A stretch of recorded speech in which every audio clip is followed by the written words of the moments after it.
Je suis l'apôtre Alphonse et je crois de tout mon cœur que la grâce n'est pas juste une théorie, mais plutôt une expérience que vous allez faire à travers cette émission. Je voudrais simplement, avant toute chose, donner l'honneur, la gloire et la louange à notre Dieu et lui dire merci pour, n'est-ce pas, les bonnes choses qu'il fait à travers, n'est-ce pas, ce ministère. Je voudrais rappeler que RTH aujourd'hui est une chaîne bénie car elle bénéficie de l'expertise, de la collaboration et de l'implication très très forte de Évangile TV, ce ministère qui est, n'est-ce pas, fruit de ACER, n'est-ce pas, le ministère de l'apôtre Alain Patrick Tsengue depuis Paris. Je voudrais bénir le Seigneur pour les bonnes choses qui sont en train de se faire et je crois que le corps de Christ sort de là très très grandi car le nom du Seigneur est glorifié. Voilà, à travers le monde, nous voyons, n'est-ce pas, les témoignages de ce que Dieu fait à travers ce ministère, à travers la télévision. Je voudrais justement que nous puissions prier un instant afin que Dieu nous accorde sa grâce, que Dieu nous assiste tout au long de cette émission. Prions ensemble. Éternel, notre Père et notre Dieu, nous te bénissons pour ta fidélité. Merci parce que nous ne sommes pas seuls. Oui, tu as dit que tu nous enverras le consolateur, l'esprit de vérité, qui nous conduira dans toute la vérité. Et ce matin, Seigneur, nous voulons te dire merci, car le Saint-Esprit est notre fortificateur, notre conseiller, notre avocat. Il est à côté de nous, il est avec nous et il est en nous. C'est pourquoi, Père, nous te soumettons ces temps. Merci pour ta fidélité. Reçois l'honneur, reçois la gloire et la louange au nom de Jésus. Amen. Voilà, je voudrais que vous puissiez réaliser que intervention surnaturelle, c'est un rendez-vous divin. C'est un rendez-vous surnaturel à partir duquel toutes les grâces de Dieu, je dis bien toutes les grâces divines, peuvent vous être rendues possibles et accessibles. Vous avez juste besoin d'ouvrir votre cœur. Vous avez juste besoin de croire. Vous avez juste besoin d'accepter que Dieu vous a localisé et Dieu vous a identifié et vous a mis dans la liste de ceux qui doivent être bénis, de ceux qui doivent être visités et de ceux qui doivent, n'est-ce pas, être projetés vers la bénédiction. C'est pourquoi j'aimerais que vous entriez avec nous dans ce petit temps d'adoration avec des cœurs ouverts, avec des cœurs sincères, avec des cœurs qui réalisent que c'est Dieu qui est venu me trouver. Vous savez, nous n'avons pas cherché Dieu les premiers, mais c'est lui qui nous a cherchés. Alors, ouvrez vos cœurs, levez vos mains de là où vous êtes et adorez avec nous le Seigneur Jésus. Alléluia.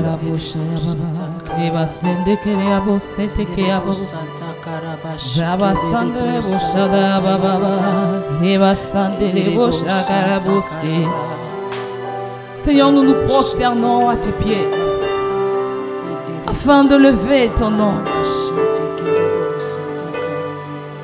Tu es l'agneau de Dieu. Allez, bouche. Paragasando bouche. Prosterné, prosterné, adorons Yahweh.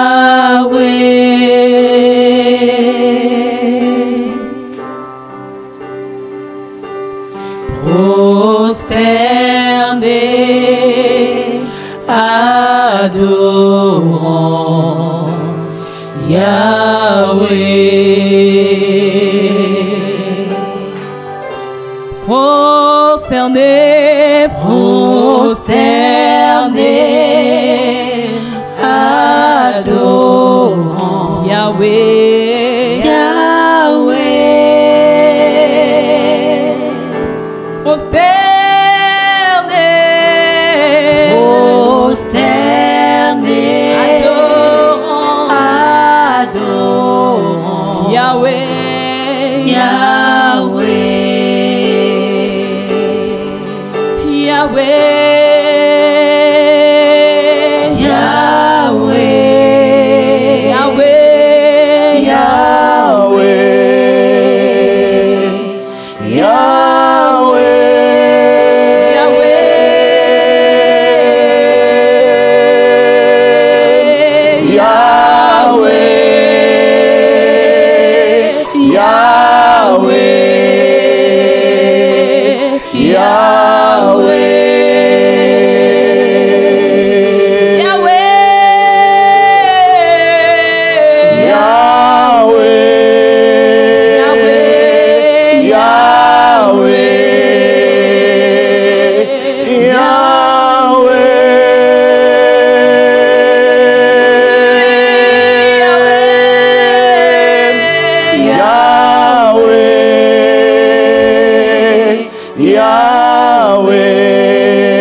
Yahweh, Yahweh, Yahweh, tu es le plus grand, au-dessus de tout. Disons Yahweh, Yahweh, Yahweh, dis-le de tout ton être. Yahweh, Tu es le plus tu grand. es le plus grand. Seigneur, tu es le plus grand dans nos vies. Au-dessus Tu es au-dessus de tout. Disons Yahweh, Yahweh, Yahweh, Yahweh, tu es le plus grand. Au-dessus de tout. Tu es le plus grand. Tu es le plus grand. Au-dessus de tout. Tu es élevé. Tu es élevé. Au-dessus de tout. Tu es élevé. Tu es élevé. Au-dessus de tout. Tu es le plus grand. Au-dessus de tout. Tu es élevé.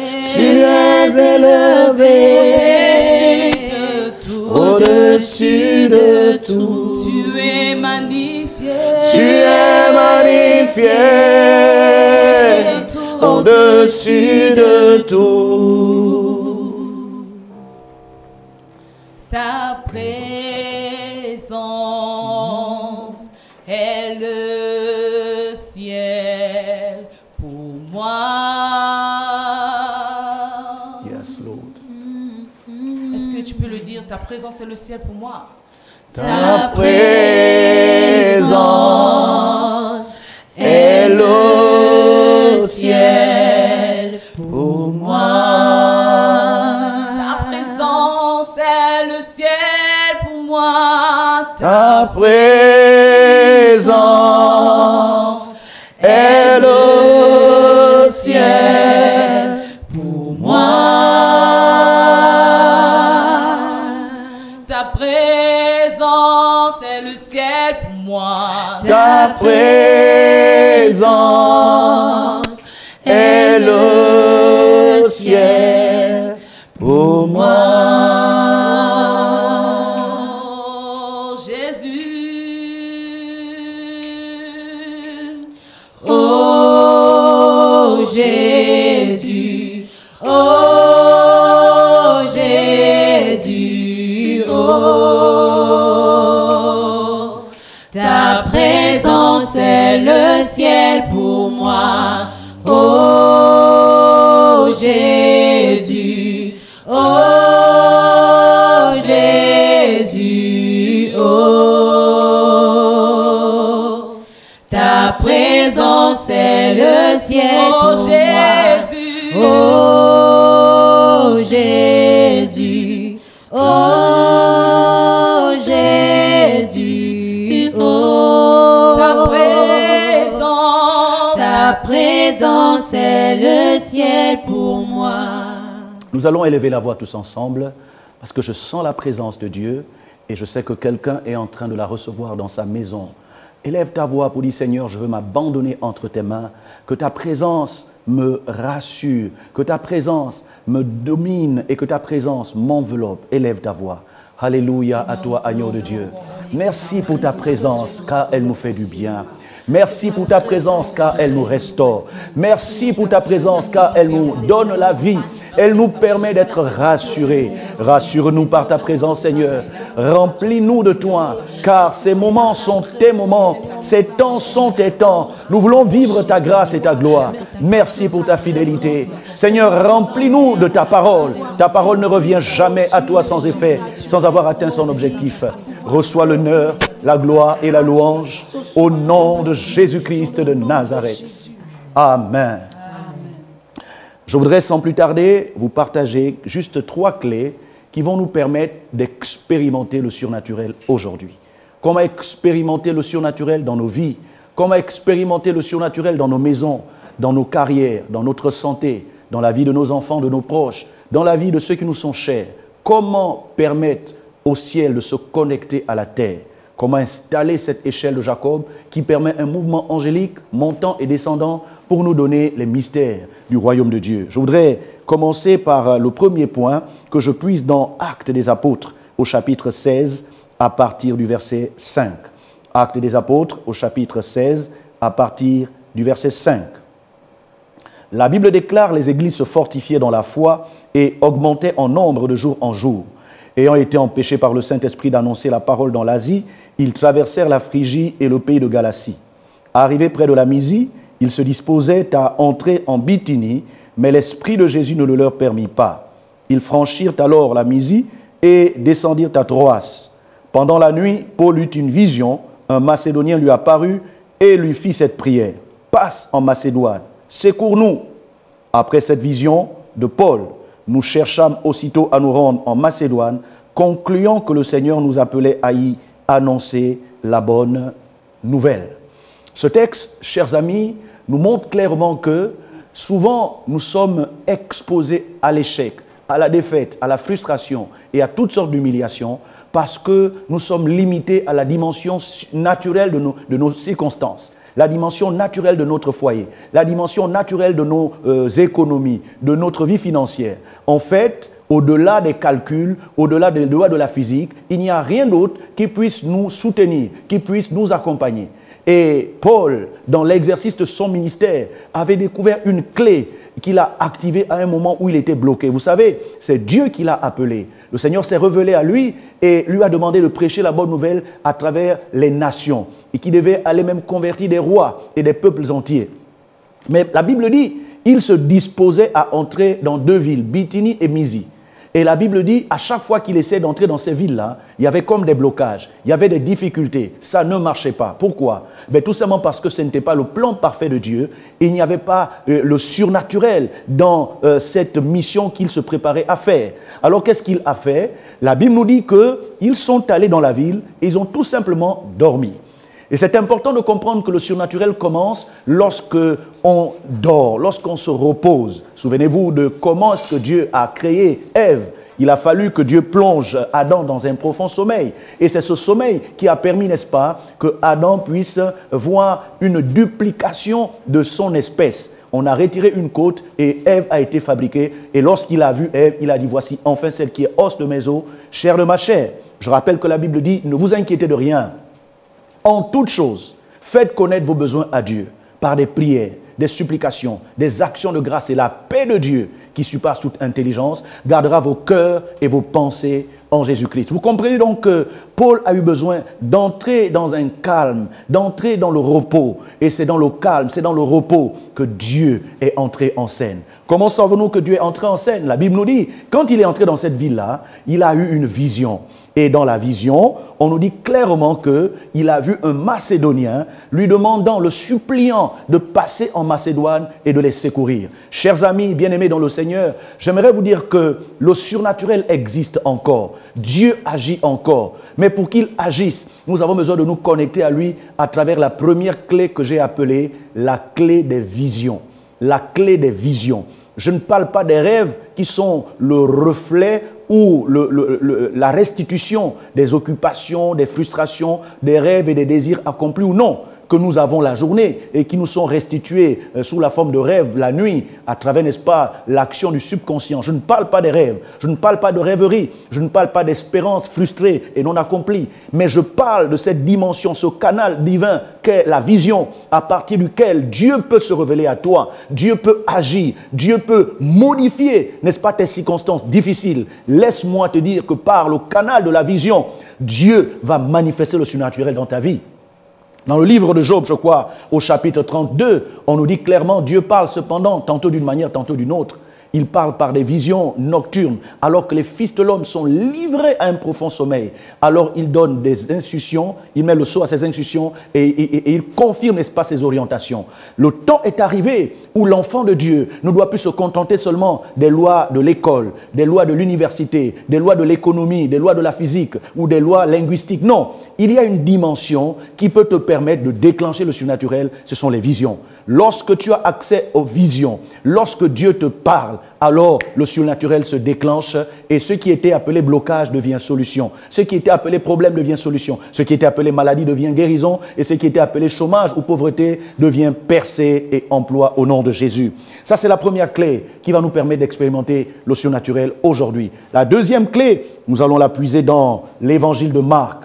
Marc au chapitre 11, nous allons voir quelque chose de très très intéressant. Marc chapitre 11 à partir du verset 20. Marc chapitre 11 à partir du verset 20, je lis la parole de Dieu. On nous dit, le matin en passant, les disciples virent le figuier séché jusqu'aux racines. Pierre, se rappelant ce qui s'était passé, dit à Jésus, « Rabbi, regarde, le figuier que tu as maudit a séché. » Jésus prit la parole et leur dit, « Ayez foi en Dieu. Je vous le dis en vérité, si quelqu'un dit à cette montagne, ôte-toi de là et jette-toi dans la mer, et s'il ne doute point dans son cœur, mais croit que ce qu'il dit arrive, il le verra s'accomplir. C'est pourquoi je vous dis, tout ce que vous demanderez en priant, croyez que vous l'avez reçu et vous le verrez s'accomplir. » L'une des clés qui a fait de moi ce que je suis, l'une des clés qui m'a permis de partir de l'anonymat à la visibilité, qui m'a permis de pouvoir servir Dieu dans une dimension meilleure que celle peut-être des gens de ma génération, de mon âge, qui ont reçu l'appel à la même époque que moi, c'est parce que très tôt, j'ai découvert cette clé. Quelle est cette clé? Eh bien, c'est la clé de la foi forte, pas juste la croyance, pas juste la foi générale. Vous savez, tout le monde croit que Dieu existe. Et d'ailleurs, quand on croit que Dieu existe, on ne fait rien d'extraordinaire, puisque le docteur Jacques nous apprend que croire que Dieu existe ne nous différencie pas des démons. Il nous apprend que les démons croient aussi que Dieu existe et eux au moins ils tremblent. Pourquoi? Parce qu'ils savent que le jugement les attend. Je veux dire qu'il y a une foi, il y a une dimension dans la foi qui fait bouger les lignes. Il y a une dimension dans la foi qui déplace les montagnes. Il y a une dimension qui fait que le problème devient solution. La difficulté devient facilité. Pourquoi? Parce que la foi active le surnaturel. La foi fait mouvoir les anges. La Bible dit, en passant par le matin, par l'endroit où était le figuier que Jésus venait de maudire la veille, Pierre va s'émerveiller parce que 24 heures plus tôt, Jésus a juste parlé. Il a juste dit, à partir d'aujourd'hui, que plus jamais personne ne mange de ton fruit. Et la Bible dit, les disciples l'entendirent. Donc, Jésus n'a pas parlé en cachette. Il a parlé de façon à ce que l'arbre entende, mais aussi de façon à ce que les disciples l'entendent.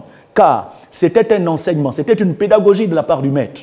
Et quand Pierre constate que 24 heures seulement après que Jésus ait parlé, les choses se sont passées, il est choqué. Il dit, mais ce n'est pas possible. À peine tu as parlé, Seigneur, voici que le figuier a séché jusqu'aux racines. Ce n'est pas seulement les feuilles qui sont devenues jaunes, même les racines ont perdu de leur sève.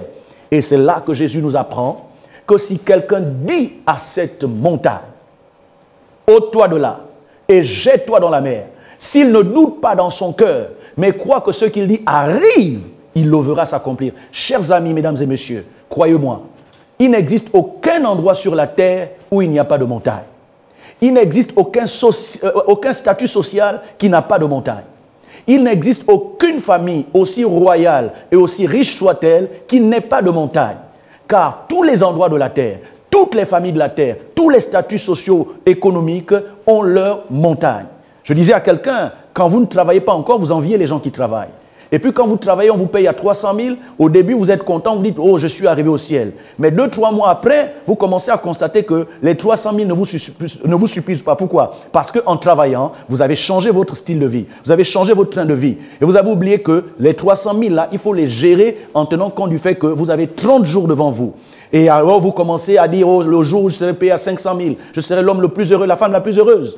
Et puis, par la grâce de Dieu, vous avez 500 000, mais voici qu'avec 500 000, des problèmes de 500 000 s'invitent à vous. Vous avez comme ça augmenté les gens qui sont payés à 1 million, à 5 millions. Les hommes d'affaires qui font du chiffre peut-être de 100 millions de bénéfices ont des problèmes de 100 millions à résoudre.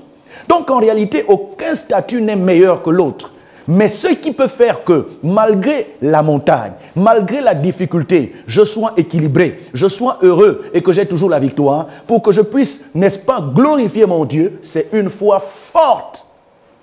Pas une foi d'amusement, pas une foi enfantine et puérile, pas une foi des événements. Il y a des gens qui croient en Dieu quand le congélateur est rempli. Il y a des gens qui croient en Dieu quand le mari leur a dit « je t'aime ». Il y a des gens qui croient en Dieu quand on vient de leur donner une pizza ou bien une fleur. Il y en a qui croient en Dieu lorsqu'on vient de leur donner de l'argent. Mais en réalité, la vraie foi se démontre lorsqu'on traverse la crise. Lorsque la montagne veut vous démontrer que Dieu n'existe pas. Lorsque la montagne va vous faire croire que Dieu ne peut rien pour cette situation, c'est à ce moment-là que nous avons besoin d'activer une foi forte. Et je vous ai dit que c'est la deuxième clé pour manifester le surnaturel. Après une vision claire, tu as besoin de la foi forte. La dernière clé que je vais partager avec toi aujourd'hui, c'est une clé que nous puisons dans Actes chapitre 9. Actes chapitre 9. Et là, nous allons voir l'histoire merveilleuse de la conversion de Saul de Tarse, de son premier nom, qui est devenu plus tard Paul, apôtre Paul. Nous sommes donc dans Actes chapitre 9, à partir du verset 17. La Bible déclare: Ananias sortit et, lorsqu'il fut entré dans la maison, il imposa les mains à Saul en disant: Saul, mon frère, le Seigneur Jésus qui t'est apparu sur le chemin par lequel tu venais m'a envoyé pour que tu recouvres la vue et que tu sois rempli du Saint-Esprit.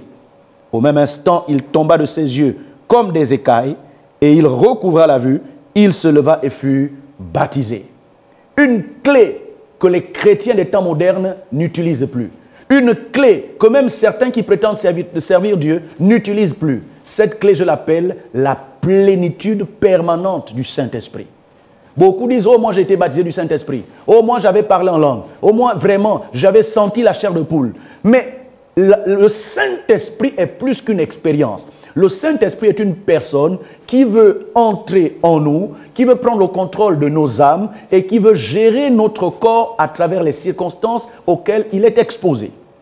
Voyez-vous, lorsque vous laissez le Saint-Esprit dans une petite expérience faite il y a 1 an ou il y a 10 ans en arrière, vous êtes impuissant, vous êtes faillible devant l'adversité, la maladie, les démons, les attaques. Mais en revanche, lorsque vous acceptez d'être rempli, comme le dit l'apôtre Paul, ne vous enivrez pas de vin, c'est de la débauche, mais soyez au contraire remplis du Saint-Esprit. Une autre version dit, soyez au contraire en train d'être remplis du Saint-Esprit. Voyez-vous, c'est un présent continuel, c'est un présent permanent.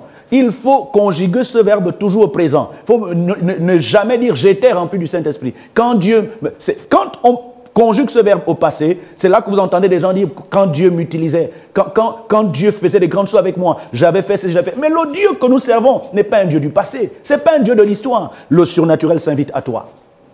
Tu peux vivre le surnaturel aujourd'hui si tu acceptes de recevoir de Dieu une vision claire par rapport à ta situation, par rapport à ta carrière, par rapport à ton mariage, par rapport à ton ministère, par rapport à tes affaires. Qu'est-ce que Dieu dit? Qu'est-ce que Dieu dit comme orientation? Il ne faut pas faire parce que Alphonse fait. Il ne faut pas faire parce que Alain Patrick fait. Il ne faut pas faire parce que je ne sais pas moi qui d'autre fait. Il faut faire parce que Dieu t'a dit. Qu'est-ce que Dieu t'a dit clairement? Les Français ont dit, ce qui est bien conçu est bien dit et les mots pour le dire viennent aisément. Quand vous commencez à tâtonner, à toucher à gauche, à droite, c'est l'une des preuves que Dieu ne vous a pas parlé. Parce que quand Dieu te parle, même si c'est dur, même si c'est compliqué aujourd'hui, tu vas persévérer. Tu ne vas pas changer de vision tous les jours, comme si quelque part, c'était une idole qui t'avait parlé. Deuxièmement, n'oubliez jamais, la foi qui déplace les montagnes est une foi solide. Et Dieu utilisera les circonstances difficiles. Dieu utilisera les moments difficiles. Dieu utilisera le désert pour secouer votre foi afin de la mener au niveau que lui, il veut. Tenez, quelqu'un dans la Bible a manifesté l'onction plus que beaucoup d'entre nous qui servons Dieu. La Bible l'appelle le prophète Élie. Il venait à peine de faire descendre le feu du ciel. Il venait à peine d'égorger 400 prophètes de Baal. Mais la Bible nous dit, Jézabel a écrit une lettre. Et la lettre disait, que les dieux me traitent dans toute leur rigueur si demain, à la même heure, je ne fais de ta vie ce que tu as fait de la vie de tous ces prophètes. Une simple menace provenant d'une femme. Ce n'est même pas le roi qui a parlé, ce n'est qu'une femme. La Bible dit, à cause de cela, Élie a tremblé. Élie a dit, j'arrête le ministère, je ferme l'église, j'arrête de prêcher, j'arrête de servir Dieu. Il a dit, Seigneur, je préfère mourir parce que l'histoire là est au-dessus de moi, c'est plus fort que moi. Mes amis, Dieu utilise la crise de la foi pour nous amener à un niveau qui permettra de manifester le surnaturel. La Bible dit, pendant qu'il était dans cette attitude auto-suicidaire, Il a dormi, espérant se réveiller de l'autre côté dans le séjour des morts. Mais un ange est apparu et l'a touché par le côté, l'a réveillé en disant « Lève-toi, mange et bois, car le chemin est encore beaucoup trop long pour toi. » Je veux dire à quelqu'un, je suis l'ange que le ciel t'a envoyé pour te réveiller, pour te booster, pour te rappeler que tout ce qui t'arrive de mal aujourd'hui n'a qu'une seule solution, le surnaturel. Accepte que ce qui t'arrive aujourd'hui n'est pas la fin de l'histoire. Accepte que le désert d'aujourd'hui n'est pas la fin de l'histoire. Dieu n'est pas surpris par ton désert. C'est Dieu lui-même qui t'a amené au désert. Parce que derrière le désert, il y a la montagne de Horeb. Horeb, c'est là que Dieu se révèle. Vous savez, il y avait le feu, il y avait le tremblement de terre et toutes ces choses. La Bible dit Dieu n'était pas dans ces choses. Mais quand il y a eu le murmure doux et léger, Élie s'est enveloppé le visage et il a entendu la voix de Dieu. J'aimerais dire à quelqu'un, aujourd'hui, Dieu va faire quelque chose d'inhabituel. Dieu va te parler et va te dire ce que tu dois faire par rapport à la crise que tu traverses aujourd'hui. Si tu as besoin d'argent, arrête de paniquer. Arrête d'aller embêter des gens. Arrête d'aller supplier des gens. Mets-toi à genoux. Commence à demander une vision claire de la part du Seigneur. Deuxièmement, demande à Dieu de bâtir ta foi par rapport à ce qu'il t'a dit et non par rapport à des raccourcis que tu as envie de faire. Parce que quelqu'un comme Abraham a aussi voulu utiliser des raccourcis pour accomplir une vision claire que Dieu lui avait donnée. C'est pourquoi il allait fabriquer Ismaël. Dieu n'est pas dans les raccourcis. Et les raccourcis nous amènent toujours les problèmes. Laisse Dieu. Le Dieu qui t'a parlé, il va accomplir sa promesse. La prophétie a un temps marqué. C'est pourquoi il dit, c'est une prophétie dont le terme est déjà marqué. Si elle tarde, attends-la, car elle s'accomplira certainement. Et la dernière chose que tu dois retenir pour manifester le surnaturel, tu as besoin d'être rempli du Saint-Esprit. Et c'est par la prière fervente, c'est par l'adoration, c'est par le fait d'aimer les choses de Dieu que Dieu nous remplit au fur et à mesure. Alors j'aimerais demander au chantre de nous accompagner pendant quelques secondes parce que juste après cela, nous allons prier. Nous allons demander à Dieu de manifester le surnaturel dans la vie de tous ceux qui nous suivent, dans la vie de tous ceux qui sont connectés. Car Dieu me dit, c'est le temps, c'est le moment où il va manifester le surnaturel. Je vais demander au chantre de nous accompagner rapidement afin que nous puissions justement expérimenter la gloire de Dieu. Digne es-tu de recevoir la gloire. Digne es-tu de recevoir la gloire. Digne es-tu, agneau de Dieu. Digne es-tu de recevoir la gloire. Digne es-tu, agneau de Dieu. Digne es-tu de recevoir la gloire. Tu es digne d'être levé. Digne es-tu de recevoir la gloire. Digne es-tu, agneau de Dieu. Digne es-tu de recevoir la gloire. À toi À toi soit le règne, la gloire. À toi soit le règne, la gloire. À toi soit le règne. À toi soit le règne, la gloire. À toi soit le règne. À toi soit le règne, la gloire. Seigneur, j'élève ma voix en faveur de tous ceux qui sont connectés. Tu as dit que ta main n'est pas trop courte pour sauver, pour délivrer. Tu as dit ainsi, en est-il de ta parole qui ne revient jamais à toi sans effet, sans avoir réalisé l'objectif. Tu connais les défis, tu connais les besoins, tu connais les problèmes, les maladies, les dettes, les oppressions, les attaques, les menaces auxquelles sont soumis tes enfants, auxquelles sont soumis tous ceux qui nous suivent à travers Facebook, YouTube ou à travers la radio-télévision Hermon par Évangile TV. Je prie maintenant, Père, afin que ton onction se déploie et se manifeste dans leur vie à travers un surnaturel qui dépasse leur entendement. Seigneur, viens les choquer par tes miracles. Viens les surprendre par tes prodiges. Viens les surprendre par des signes. Seigneur, que des œuvres surnaturelles jamais nommées, jamais imaginées, Seigneur, se produisent dans leur situation. Oui, ils étaient habitués à te voir agir, à te voir travailler, à te voir bénir, à te voir guérir, sauver et délivrer. Montre-leur une autre dimension de la délivrance. Montre-leur une autre dimension de la guérison. Montre-leur une autre dimension dimension de la grâce et de la gloire. Je les bénis au nom de Jésus. Je les bénis au nom de Jésus. Je bénis leur maison. Je bénis leurs enfants. Je bénis leurs études. Je bénis leur carrière. Je bénis leur santé. Je bénis, Seigneur, leur terrain, leurs projets, leurs entreprises, leurs commerces. Je bénis leurs diplômes. Je bénis leurs, Seigneur, entreprises. Seigneur, que tout ce qu'ils entreprennent dans le domaine des affaires soit béni au nom de Jésus. Soit béni au nom de Jésus. Soit béni au nom de Jésus. Soit béni au nom de Jésus. Père, je prophétise une visitation céleste. Je prophétise une visitation céleste. Une visitation céleste. Remplis-les, remplis-les, remplis-les, remplis-les, remplis-les, remplis-les au nom de Jésus-Christ de Nazareth. Seigneur, je prie particulièrement afin qu'ils soient visités par une vision claire. Je me lève contre la confusion. Je me lève contre l'obscurité. Seigneur, tout ce qui est de nature à les amener à tâtonner, je le détruis au nom de Jésus. Je proclame maintenant la vision, la vision, la vision, la vision, la vision, la vision, la vision, la vision, la vision, la vision, la vision, au nom de Jésus. Seigneur, tu as vu les obstacles, les déserts, les difficultés qui ont renversé leur foi. Je prophétise une nouvelle dimension de la foi, une nouvelle dimension de la foi, une nouvelle dimension de la foi, un niveau supérieur de la foi, une foi qui déplace les montagnes, une foi qui déplace les montagnes, une foi qui déplace les montagnes, dans le nom de Jésus. Seigneur, beaucoup n'ont jamais été remplis, baptisés de ton esprit. Remplis-les, Seigneur. Baptise-les, Seigneur. Bourre-les, Seigneur. Touche-les, Seigneur. Secoue-les, Seigneur. Que tout ce qui est d'eux soit ôté et que tout ce qui est de toi les habite maintenant. Vide-les de leur ego. Vide-les de leur orgueil. Vide-les de leur capacité. Remplis-les de la divinité. Remplis-les de la divinité. Remplis-les de la divinité. Remplis-les de la divinité. Seigneur, qu'ils soient capables de déplacer des montagnes par la plénitude du Saint-Esprit. Comme tu l'as fait avec Saul, comme tu l'as fait avec Paul. Paul a été rempli du Saint-Esprit. Remplis-les, Seigneur. Je te le demande, Dieu Tout-Puissant. Au nom de Jésus-Christ de Nazareth. L'honneur, la gloire. À toi soit. À toi soit. À toi soit l'oreille. À toi soit la gloire. La gloire. À toi soit. À toi soit.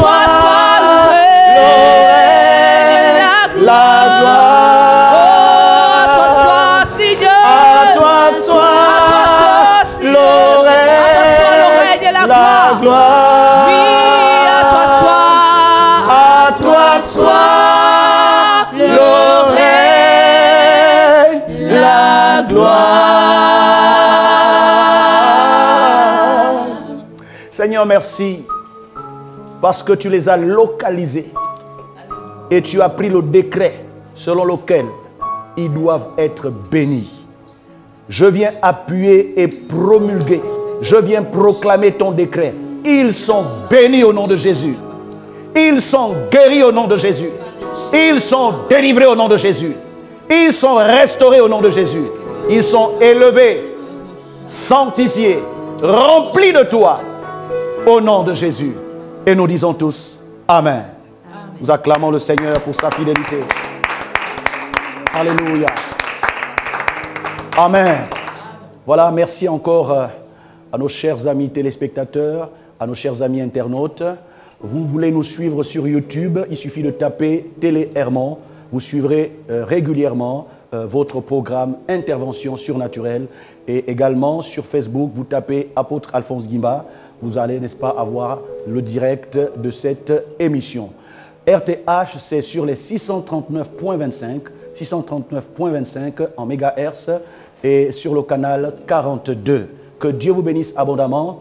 Pour tous ceux qui souhaitent soutenir, n'est-ce pas, cette émission, sachez qu'au niveau du Gabon, vous avez un numéro mobile par lequel vous pouvez faire vos offrandes, vos soutiens de quelque nature. C'est le 074 80 425 425. 074 80 425 425. Merci infiniment pour vos prières, pour votre intercession et pour vos précieux conseils. J'aimerais que chacun d'entre vous nous partage, n'est-ce pas, son expérience après avoir participé à ces deux numéros. Qu'est-ce que ça vous a fait? Le retour d'informations va nous permettre, n'est-ce pas, de prier davantage et de vous soutenir avec plus de munitions. Que Dieu vous bénisse. À la semaine prochaine.